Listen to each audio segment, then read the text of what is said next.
isang pinakamalaking nakawan sa ating bansa. Parang ninakawan ng isang pamilya sa tanghaling tapat at ang mga magnanakaw ay hindi nakamaskara. Nakakurbata lahat. Nakabarong Tagalog. Madam President, before I start, I would like to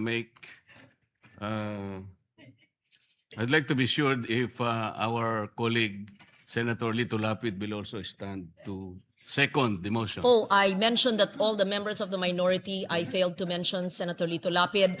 I am sure that the good senator from Pampanga would like to associate himself with the motion of Senator Subiri. Okay. Madam President, Proceed. I got his word. He is not seconding the motion of my amiable friend, the former Majority Leader, Senator Mig Subiri. Madam President, the motion was premised on Section 93 of the Senate Rules.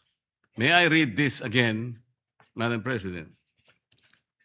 Acts and language which offend a senator or any public institution shall be deemed unparliamentary. Madam President, I have not heard any word from Senator Jaime Marcos that offended the sensibilities of our counterparts in the minority. I think what is being objected to, Madam President, which is not covered by the rules, are the videos that were presented during or before her speech. Pwede ko bang malaman, Madam President, kung yung pinay-strike out, kasama po yung video na nakita natin na kung saan ay nagsasalita ang ating kasama, Senator Risa Ontiveros.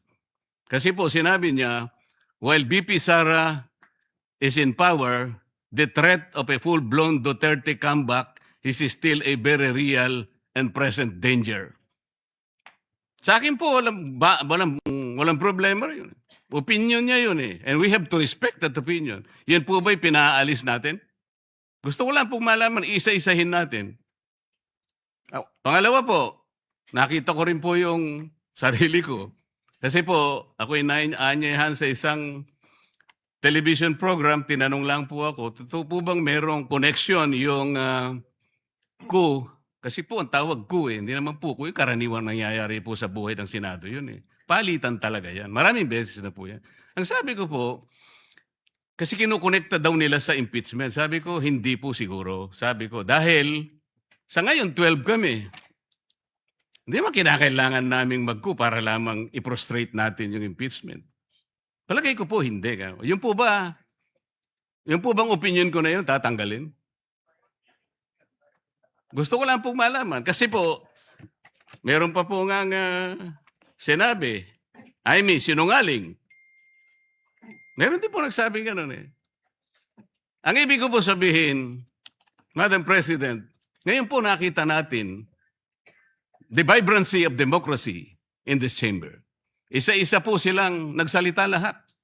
Nabigyan ng pagkakataong ipaliwanag ang kanilang panig.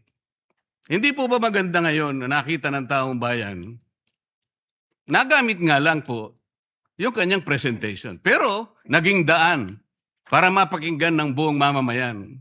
At sila na po ang final arbiter, Madam President. Ako nga po eh. Ako nga po. Kailan lang nag-privilege speech ang isa sa atin dito. Habang nagsasalita siya, pinadaan niya ang isang slide na merong isang papel, na merong takip, at pagkatapos merong nakasulat, care of Congressman Marcoleta, 500. Isang kapirasong papel na tinakpan. Nung hindi pinatos ng media, kinabukasan, nagpa-interview siya, hindi minsan, 2 beses. Para lamang ipangalandakan ang importansya ng papel na may takip at merong nakasulat, care of Kong Marcoleta, 500. Nagsalita po siya sa media 2 beses. At paiimbestiga raw ako sa ombudsman.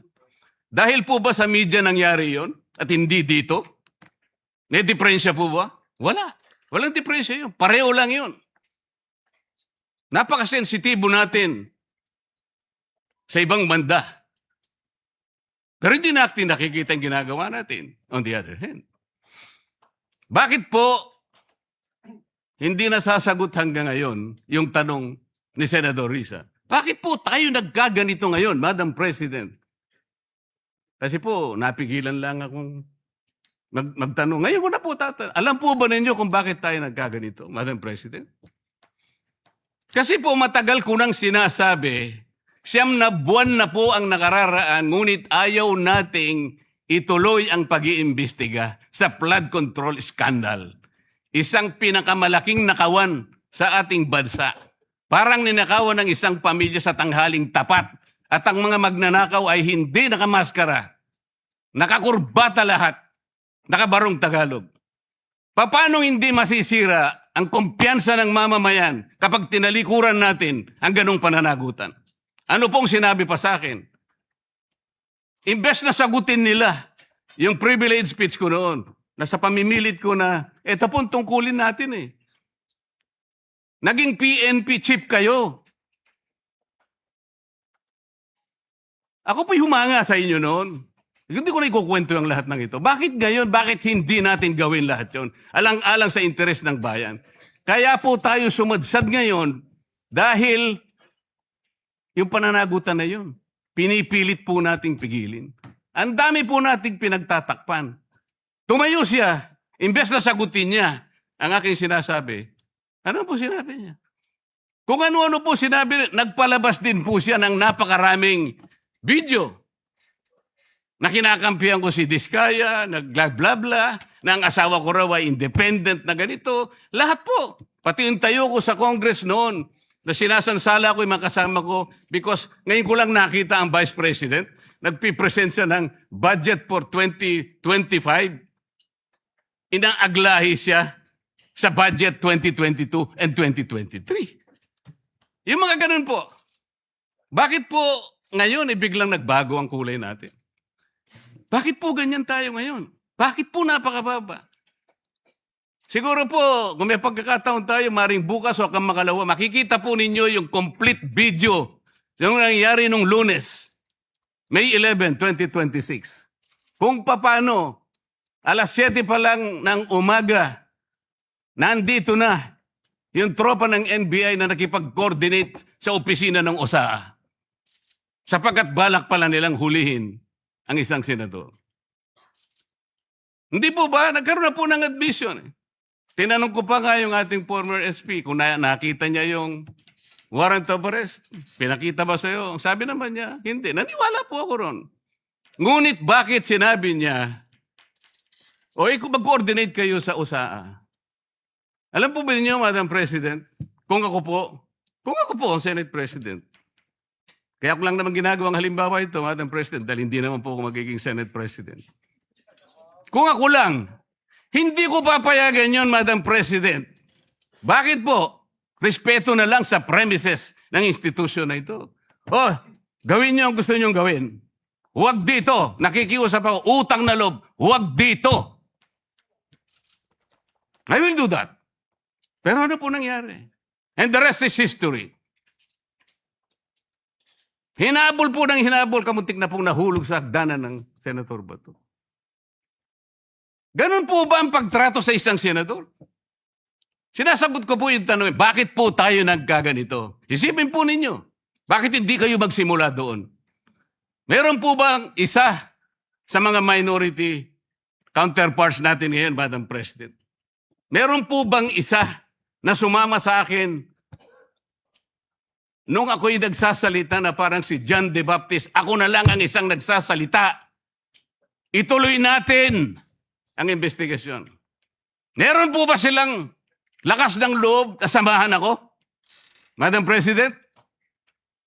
Wala po. That's why I'm objecting to the motion. Wag po tayong balat sibuyas. Wag po tayong balat sibuyas. Salamat po, Madam President.